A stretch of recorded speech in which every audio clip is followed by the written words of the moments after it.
Hi Scott, great to see you again today. Just to recap on the session that we did, top right footed shows a much improved ball position and handle position at setup as opposed to what we saw during your 9-hole lesson where the ball was forward in your stance with the hands back.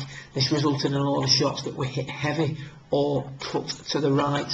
From that setup position, the big problem we now have is that the backswing is far too long in regards to the arms.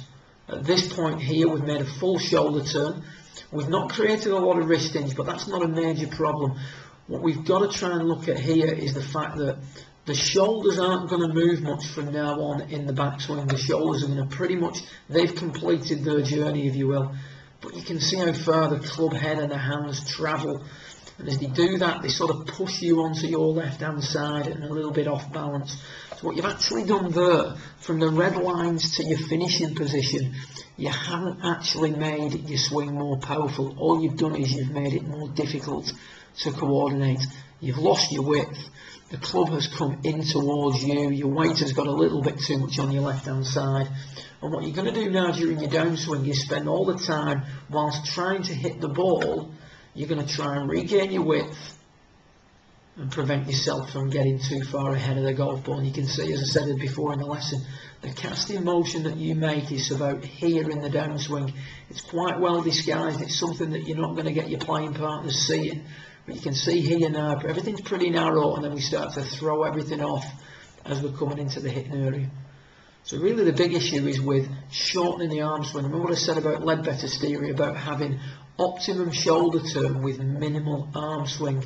We're trying to create a powerful swing that allows us to work efficiently and deliver the club into the back of the ball. A player of your height and build should use width and leverage to create power, not length of golf swing. So what we're going to see here now, I just run your original swing back up to the top of your backswing. We worked on the drill where we set up with the left foot touching a wall, just to give us some sort of governor on the length of the backswing. You see the super setup position. You're going to take the club back, full shoulder turn, shoulders through 90 degrees, shaft way short of parallel at that point because it's now touching the wall. There's no need really for you to swing the arms any further back than that.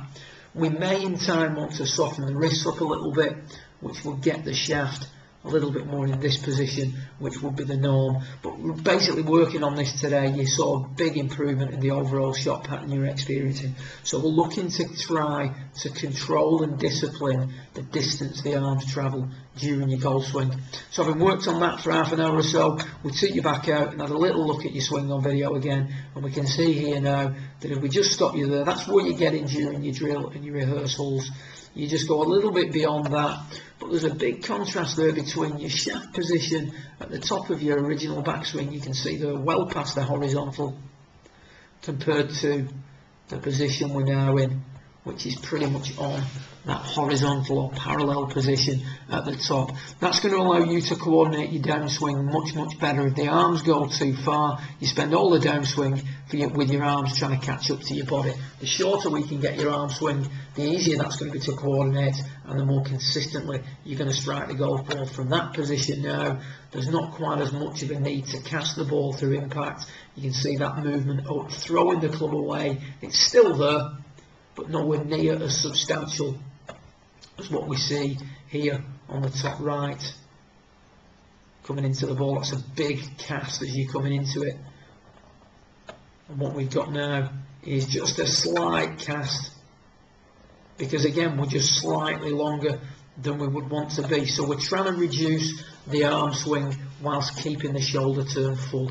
Good luck with it, and I'll see you again in a few weeks' time. Well done.